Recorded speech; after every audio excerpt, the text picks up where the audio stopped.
asalaamu calaykum waraxmatullahi wabarakaatu daawadayaasha qiimaha badan kulanti wanaagsan kuna soo dhawaada barnaamijkeena live transfer update oo aan kusoo qaadana sheekooyinka arrimaha xanta suuqa yurub ka jiraan iyo qodobada rasmiga noqdeen fadlan daawad haddii aad tahay saaxiib nagu cusub janaalkan subscribe inoo saar saaxiibada joogtadana u xira muuqaalka noo la gareeya waxaan ku bilaabanaa kooxda Barcelona qalqaalo xoogan ugu jirto wiilka lagu magacaabo Carne Chukwuemeka oo qadka dheer kaga ciyaara kooxda Aston Villa iyo da'yarta Ingiriiska wiilkan wuxuu diiday qandaraas ku dhin sida Mundo Deportivo daabacaysa Barcelona waxay ogaatay inay ku qaadan karaan 20 milyan oo pound saadatii la taliya ciyaaraha kooxda Barcelona Jordi Cruyff ayaa isku xil saaray inuu wiilkan keeno maadaama qandaraaskiisa 12 bilood ka harsan tahay xitaa kooxaha Man United iyo Man City baadi goob ugu jiraan maadaama Aston Villa suuqa ay soo dhigan sida Sky Sports ay daabacayso saadartee marka Barcelona waxaa ka go'an Chukwuemeka gacantooda inuusan ka baxsan oo ay haatan gacanta ku soo dhigan waxaan kaloo soo qaadan karnaa AC Milan ayaa la sheegay marka inay weydiisteen kooxda Spurs ninka lagu magacaabo Javi Tanganga in amaah lagu siiyo daafacanteeda wanaagsan qayb ka maha qorshaha macallin Antonio Conte wuxuu soo qaatay Clement Lenglet oo Barcelona ka imaaday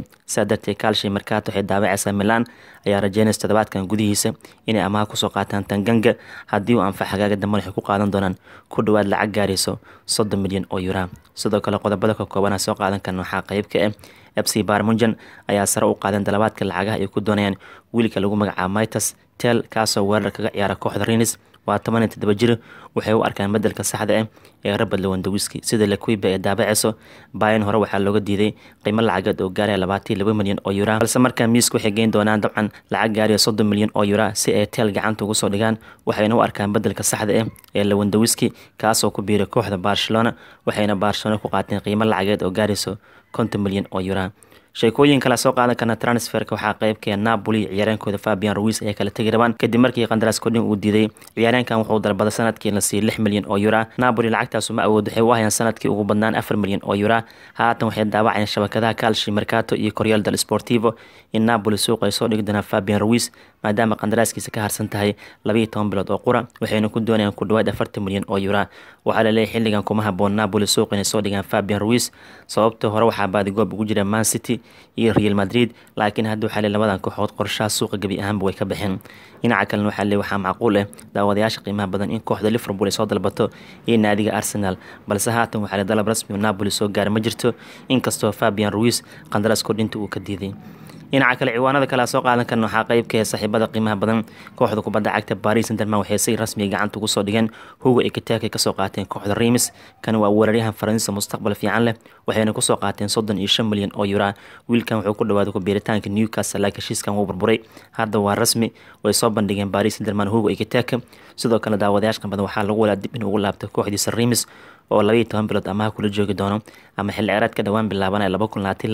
2022 kooxda Reims ayuu joogi doonaa Hugo Ekitike si uu halkaas kaga soo muuqdo kadib ayuu soo laaban doonaa waxaan kaloo soo qaadan karnaa sheekooyinka dabcan suuqa qayb ka ah daawadayaasha qiimaha badan Real Madrid ayaa la sheegay ciyaaryahankeeda qadka dheer kaga ciyaara Dani Ceballos inay xagaagan ku fasaxayaan 10 milyan oo euro maadaama qandaraaskiisa ka harsantay 12 bilood oo qura sida Mundo Deportivo ay daabacayaan ciyaaryahankan Isbaanishka wuxuu doonay isaga tagay Madrid si uu dabcan qayb kaga noqdo ciyaartooyda xulka Spain uma tali karaan koobka adduunka dabiicada sanadkan qandaraaskii Santiago Bernabeu ka harsan 12 bilood oo qura Madrid waxaa leeyahay 10 milyan oo euro ka badan ma dalban karaan waxaana baadi goob ugu jirto kooxdiisii hore Real Betis sidoo kale Sevilla iyo Valencia kama ciyaaryahankan qalqaalan ay ugu jiraan dabada kale ka kooban soo qaadan karna waxaa qayb ka Brahim Diaz culays ka daga sababta mustaqbalkiisa meel u dhacay wiilkan kubadda u sameeyay AC Milan waxaa lagu wada dib in ugu laabtay kooxda Real Madrid kadib markii ay Milan ka gaabiyeen inay toos u iibsadaan ku qaadan karaan 20 milyan ilaa 25 milyan oo euro saadada Real Madrid waxay dhaheen kooxda Milan la sii joog ha ku soo laaban garoonka Santiago Bernabeu maadaama macallin Carlo Ancelotti ciyaaryahankan boos uusan u helin saadada Brahim Diaz Milan iyo la sii jooga Milan waa sida ay rabeen oo amaah kale ku sii haysan doonaan ninka ma iibsanayaan sida haatan shabakada ay daabacayso tan waxay ka caawin doontaa Diaz inuu sii wato bandhigiisa maadaama uu ka mid yahay ciyaartooy joogtada ugu ciyaaraan kooxda Stefano Pioli hogaamiyo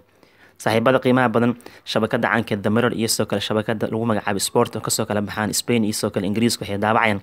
in Manchester United ay sugan doonto heshiiska Frank de Jong ilaa maalinka ugu dambeeya suuqa Yurub oo noqon doonta habeenka markii la gaaro 1 September saadarta waxaa la United waxay ogyihiin arrinka qaadashada de Jong inaysan sahlaneyn laakiin macnaheedu wuxuu maamulku sheegay heshiiskan gabi ahaan laga bixin saacad kasta wax isbedeli karaan United iyo Barcelona way heshiiyeen inay ku qaataan 85 milyan oo euro laakiin waxaan ka warqabnaa Frank de Jong weli ma uusan aqbalin inuu ka soo tago dhankaas garoon Camp Nou saadarta marka Manchester United wiilkan wakiiladiis qalqaale ku wadi doonaan xitaa ku gaarta maalinka ugu dambeeya suuqa Yurub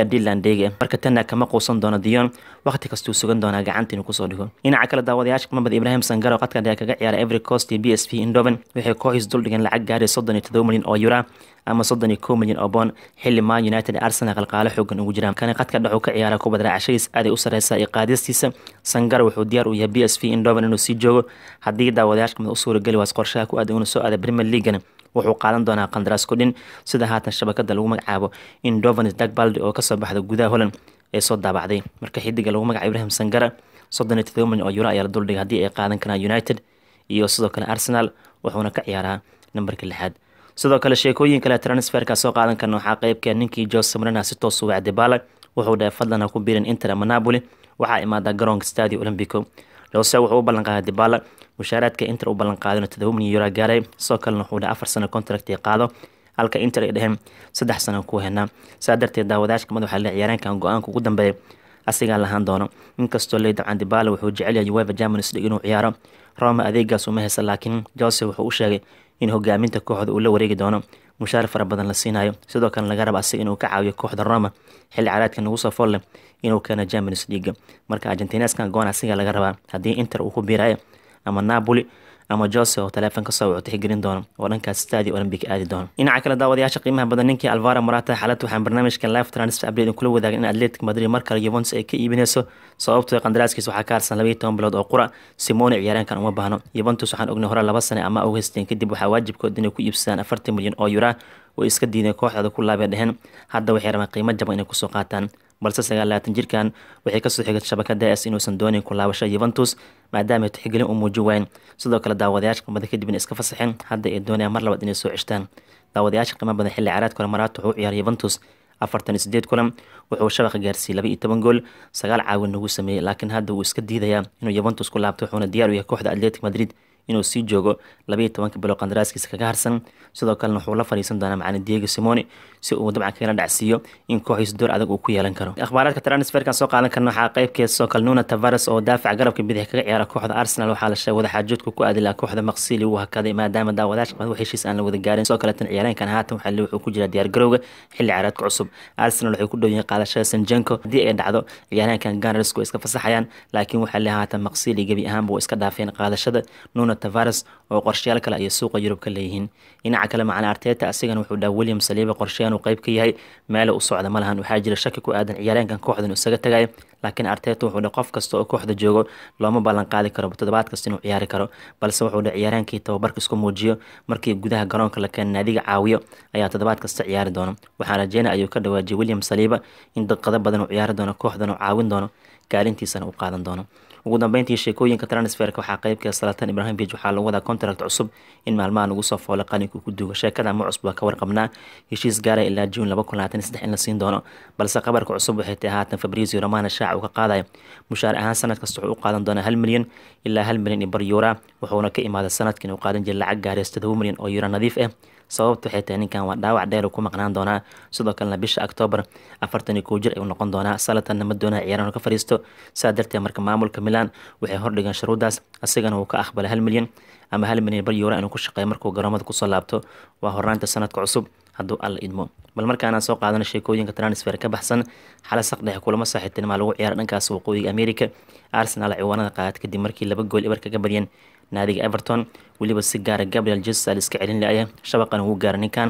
sidoo kalena kubadda Bukayo Saka asiga caawinteeda lahay ciyaaraankan tayada wanaagsan wuxuu ku jira waqtigiisa ugu fiican Arteta dhammaan xidiga kooxdan waxay amaanayaan sida dabcan ula qabsaday ninkan tayada wanaagsan Gabriel Jesus oo ay dabcan dhawaan ka soo qaateen kooxda Man City haatan kaalintiisa gudanaya saa darteed marka Jesus ma uu ka ciyaaraan kooxda ku cusub baashaalkiisa iska wataa sidoo kalena daawadayaasha qamada hogaamintu qaatay marka Arsenal ciyaaraan u baahnayeen ay gacanta ku soo dhigeen kaas wax qabadkiisa aad iyo aad u sareeyo dhinaca kale Chelsea Football Club ayagana waxay 2 gool kaga badiyeen kooxda Club America ayagoo damaashaadkooda dhankaas waqooyiga America wataan waxaana shabcan shabaqa gaaray ciyaartooyda kale ah daawadayaasha qiimaha badan xidiga Tottenham Jarmalka lagu magacaabo Timo Werner iyo Mason Mount oo guusha sii qaybay ugu dambeeyay kooxda Blues inkastoo Reece James gool kama iska dhaliyay oo shabaqa gaarsiiyay dhinaca kale waxaan soo qaadan karnaa Inter Milan ayagana waxay barbadhac 2-2 la galeen kooxda AS Monaco inkastoo Inter la geeyay 2 gool ibar haddana way soo kabteen waxaana dabcan inter ciyaartan kusoo celiyeen Robert Gagliardino iyo ciyaaryahan kooxda ku cusub Christian Aslani oo barbardhac ugu dambeyntii u keenay ciyaartan waxaa lagu kala tegay 2-2 halka sidoo kale AC Milan ay ka badiyeen kooxda FC Coran kulan ka tirsanaa Telecom Cup ku guuleysteen kadib markii 2 gool ay kaga badiyeen labada goolba qaybtooda ciyaarta Milan la imaadeen waxaana shabaqa gaarsiiyay legendiga da'da aysan karin Oliver Giroud sidaas ayna Milan ku badiyeen 2 gool iyo 1 guud ahaan barnaamijkan live transfer update waan ku soo qaadanay sheekooyinka arrimaha xanta suuqa Yurub ka jiraan iyo qodobada rasmiga qodan intaas nooga egyahay haddii aad tahay saaxiib nagu cusub danaalkan subscribe inoo saar waa ku mahadsantihiin daawashadiina asalaamu calaykum waraxmatullaahi wabarakaatu